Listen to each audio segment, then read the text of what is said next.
What's going on, YouTube? It's your boy Mustard, back with another video. And today, we're here to surprisingly review Still Wakes the Deep Siren's Rest. Now, surprisingly was what I said because I did not expect them to just randomly drop DLC for this game.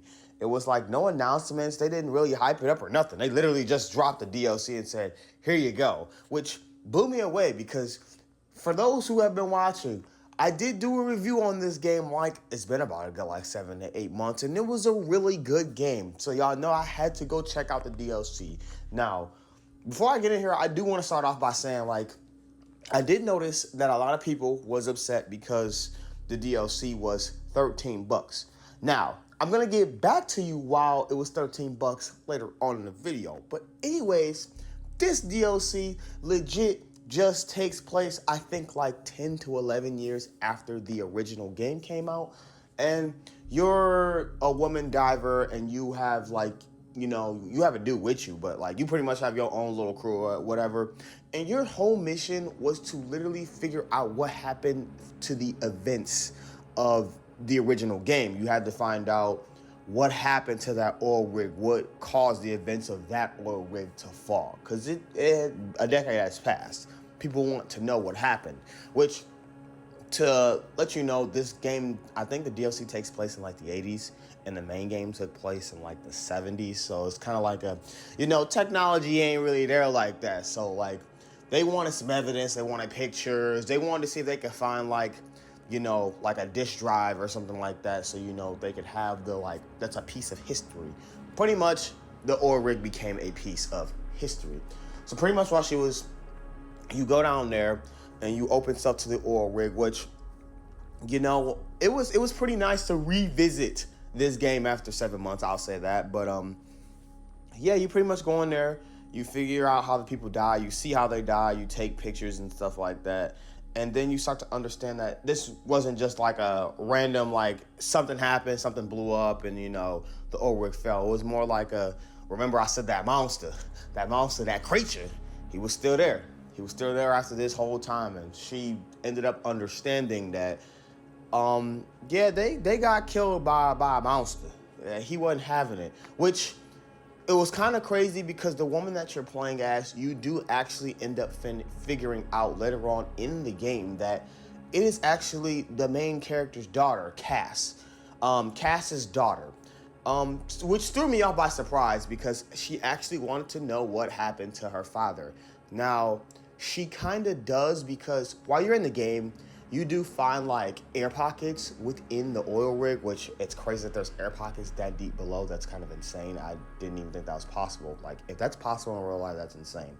It blew my mind. But anyways, she inhaled like the air, which gives you that, in the first game, I remember you get that little rainbow bull crap that be going on. It's some LSD. I ain't gonna hold y'all up. That's some LSD. And you pretty much start to hallucinate. You start to see I want to call them memories, but you start to see stuff. So, pretty much at the, end of the game or whatever, which I will say, you do see the monster. It seems like he evolved with the water, which was crazy because like it stayed with that oil rig all this time. It didn't go anywhere, which was wild. It didn't move on. It was like, all right, well, I'm done killing them. I'm gonna go kill somebody else. No, I just stayed there, man. Like I was quite surprised with that. But what I didn't like about that was that the monster, like I said, it just stayed. Like it didn't go anywhere else or whatever. And also, you don't really have encounters with the little mythical creature or whatever until like the end of the game. And it was kind of short because like after you get past him or whatever, you do see Cass again in like I don't want to call it a memory, but you do see your dad again. You do see the oil rig. You see all the people who died from it or whatever. And you almost die, but hopefully this time you do live. You do live. You get saved when you were about to die because you literally had no air. So you were drowning in water, which was crazy to think about. But remember why I said it was $13?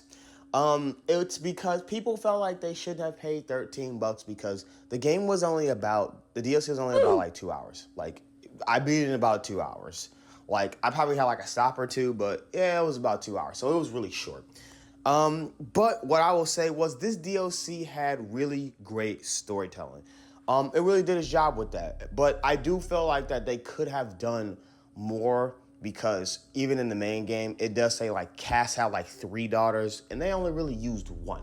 So I felt like that they could have, tapped in more, maybe kind of got a second game out of it, but I wasn't upset with the 2 hours I got because I was still like engulfed in like what the story was. But what I will say was the horror part wasn't really scary, and this is kind of the problem that I had with the first one.